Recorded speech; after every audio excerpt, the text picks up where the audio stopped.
Bonjour et bienvenue dans le magazine des Français de l'étranger de septembre 2016. Au sommaire ce mois-ci, rencontre à Paris des anciens élèves des lycées français de l'étranger. Lancement d'une nouvelle web TV pour les Français du Portugal et ceux qui souhaitent y vivre, procédure pour voter lors de la primaire du centre et de la droite, la République tchèque plébiscitée par les expatriés et enfin un message d'alerte de dernière minute au Gabon. Samedi 24 septembre, l'AEFE et les réseaux d'anciens élèves Agora, ALFM et ITAC organisaient un événement inédit en duplex de Paris et de Montréal, permettant ainsi à 200 anciens élèves des lycées français de l'étranger de se rencontrer et développer leur réseau. News 21 était présent au lycée Maurice Ravel, lieu de l'événement parisien.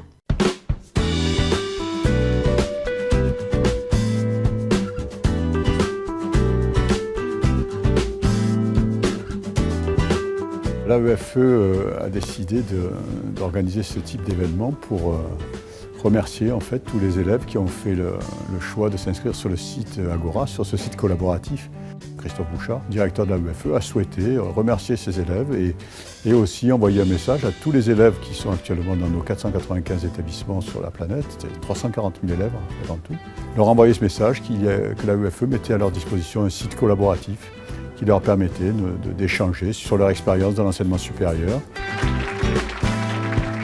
Et l'idée du réseau Agora, c'est de mettre en place le réseau des anciens élèves de l'AEFE. Alors on a ouvert en 2013 à la zone Asie-Pacifique, puis en 2015 à la zone Proche-Orient, Moyen-Orient, péninsule indienne.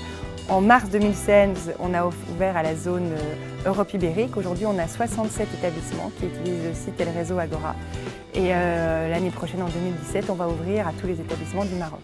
Donc on est comme ça dans la construction d'une chaîne de solidarité, d'un espace virtuel, mais on est heureux d'organiser chaque année des événements où les anciens élèves qui sont là depuis plusieurs années à Paris viennent et accueillent les nouveaux bacheliers et on passe comme ça du virtuel au réel. On est allé faire un speed talking pour rencontrer le maximum de profils possibles des lycées français de l'étranger. C'est une belle après-midi qu'on passe ici. Ça nous permet de rencontrer des personnes, ça nous permet de faire un peu connaissance avec d'autres personnes dans d'autres lycées. C'est une belle organisation donc, qui permet à tous les élèves des anciens lycées français de se rencontrer. On se rend compte que finalement on a plein de choses en commun avec des gens qui étaient à l'autre bout du monde et aussi des amis en commun qu'on rencontre dans nos nouvelles écoles. Donc c'est vraiment sympa de créer du lien et de rencontrer comme ça des gens avec des parcours différents mais des points communs.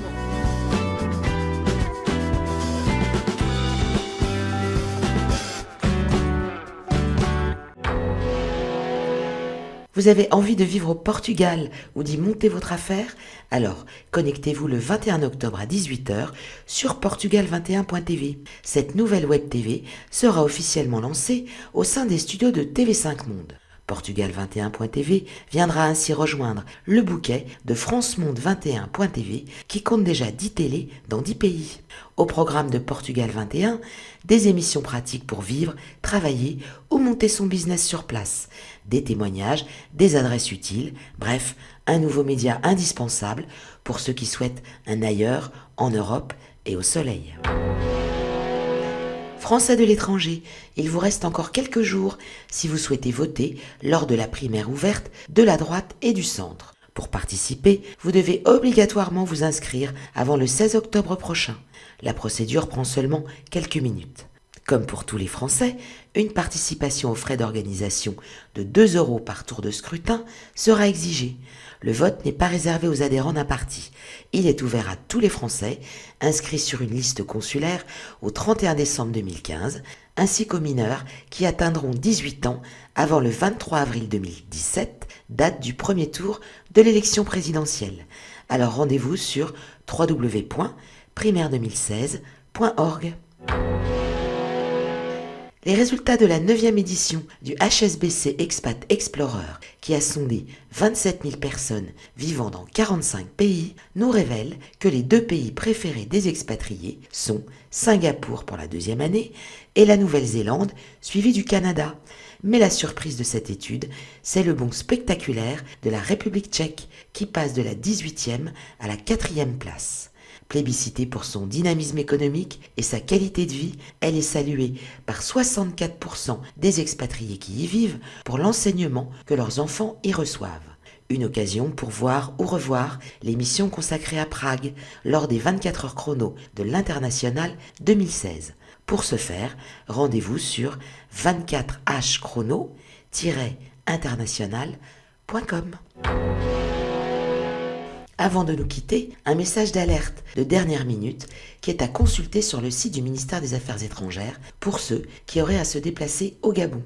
En effet, le pays est calme sur le plan sécuritaire, mais une certaine tension demeure palpable. Il est conseillé de faire preuve de prudence dans ses déplacements et de rester vigilant. Les sorties après 18h sont déconseillées. Il convient de se tenir informé de l'évolution de la situation intérieure. Une permanence téléphonique est assurée au numéro qui s'affiche à l'écran. Merci de nous avoir suivis et rendez-vous le mois prochain.